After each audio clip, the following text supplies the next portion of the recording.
Hi friends, welcome to the Sudha Murty series, The Magic Drum and Other Favorite Stories. Today's story is A Fair Deal.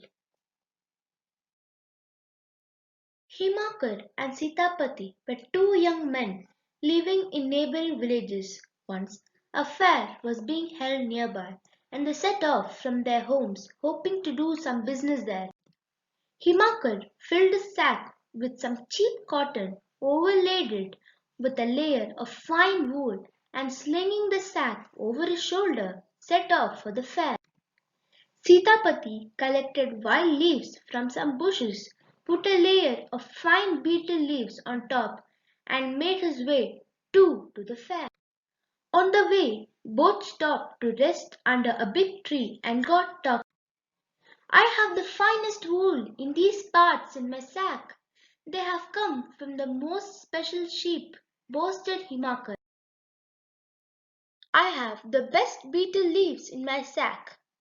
They are so soft they melt in your mouth. Usually, I don't sell them, but this time I need the money, so I am going to the fair to sell them without telling anyone, said Sitapati. Quickly, the two crooks struck a deal. They would exchange their goods, and since wool was more expensive, Sitapati would pay Himakar an extra rupee. But Sitapati had no money on him, so after agreeing to pay Himakar the rupee later, the two made their way home, secretly laughing at the other's folly. However, it did not take long for them to discover that they had been duped. The very next day, Himakar landed up at Sitapati's door and yelled, "You cheat! Give me my rupee at least!" Sitapati was drawing muddy water from his well and was unperturbed by Himakar's words. "Of course I will pay," he said, "but first help me find the treasure lying at the bottom of this well. If we find it, we can divide it." Both were soon hard at work, and there was no more talk of wool or betel leaves. Himakar went inside the well, where he would fill with muddy water the bucket Sitapati lowered to him. Sitapati would then pull it up. With each bucket Sitapati pulled up, he exclaimed, "Oh, no treasure here. Try again." This went on for a few hours. It started getting dark, and Himakar realized that Sitapati was using him as a free labor to clean his well. There was no treasure. He was sure that if he stayed much longer, Sitapati would abandon him in the well for good.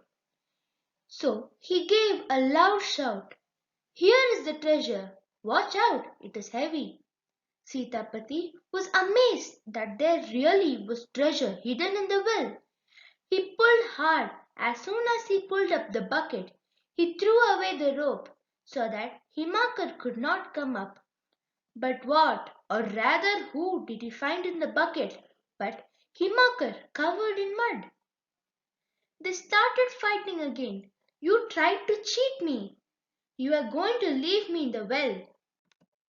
Soon it got too dark to argue, and they left for their homes. But Himakar was not one to give up.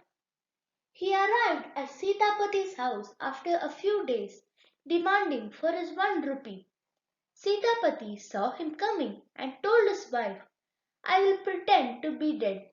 You start crying loudly. Himakar will then have to give up trying to get the money from me."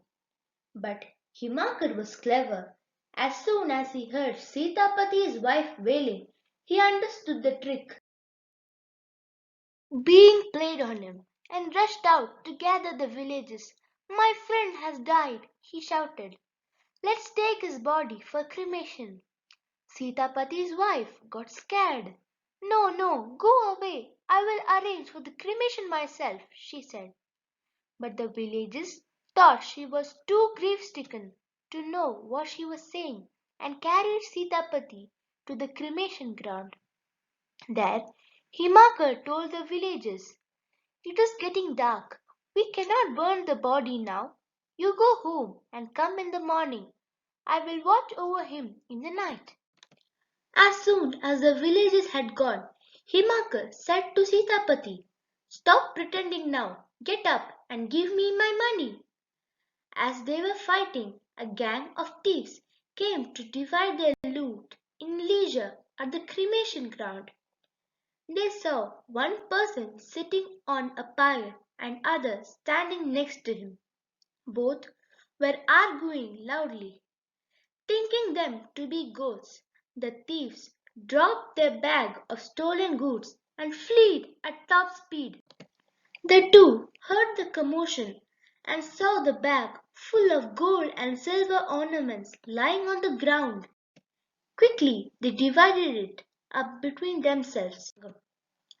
Himakar made sure he got an extra gold coin for the rupee that was due to him, and the two men made their way back to their homes, the account settled at last. Thank you, friends. We'll see you soon in our next story, Haripinda Wise from the Sudha Murty series. Until then, subscribe my channel, like, and also share it with your friends. Bye.